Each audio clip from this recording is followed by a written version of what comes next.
पुरवठा खातं पुन्हा एकदा भुजबळांकडे सोपवलं जाण्याची शक्यता आहे.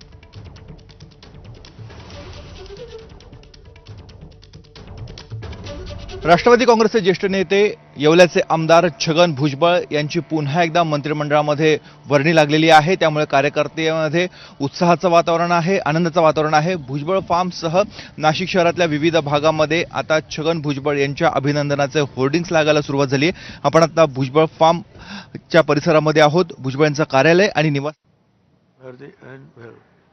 ठीक है. जब उसका जो है आखिरी अगर खत्म होता है, अभी सब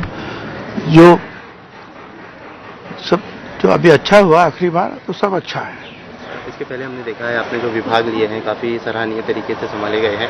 आगे इस विभाग की उम्मीद है क्या कुछ तो है? वो तो जो है मुख्यमंत्री और जो मुख्यमंत्री तय करे वो सब, वो कोई प्रॉब्लम नहीं. कौन से विभाग की इच्छा जताई हैं? कौन से विभाग की इच्छा जताई गई है? अरे हमने कुछ विभाग कुछ नहीं, जो देगा वो करेगा, हमको सब चलता है. अभी जो है 91 से जो है मंत्री बनते आया हूँ, अभी सारे जो है विभाग संभाले हैं हमने. चलिए, होम मिनिस्टर से लेकर सब. चलिए, ठीक, thank you so much. Thank you sir. तर मंत्री छगन भुजबळ यांनी आपली पहिली प्रतिक्रिया दिली आपल्या या शपथविधी सोहळ्यानंतरची. आणि पुन्हा एकदा त्यांनी अधोरेखित केलेलं आहे की all is well that ends well. जे शेवटी चांगल्या नोटवरती संपतं ते सगळं काही उत्तमच असतं, अशा पद्धतीची प्रतिक्रिया त्यांनी पुन्हा एकदा दिली. खरं तर छगन भुजबळ हे अत्यंत अनुभवी आणि त्याचबरोबर ओबीसी नेते म्हणून महाराष्ट्रातले अतिशय मोठे नेते मानले जातात.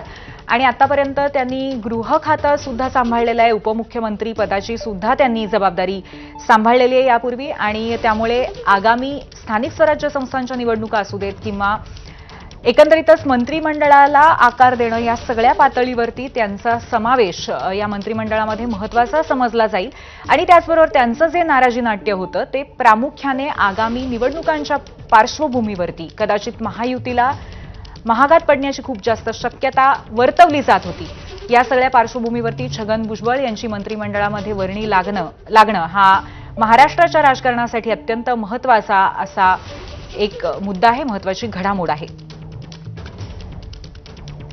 छगन भुजबळ यांचं आता मंत्रीपद पुन्हा एकदा निश्चित झाल्यावरती नाशिकमध्ये सुद्धा कार्यकर्त्यांमध्ये प्रचंड उत्साह आहे.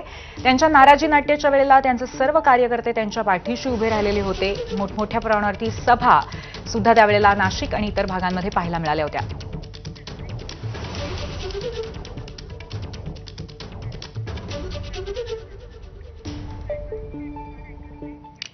यानंतर एक छोटासा ब्रेक घेऊया. घडामोडींचा आढावा घेत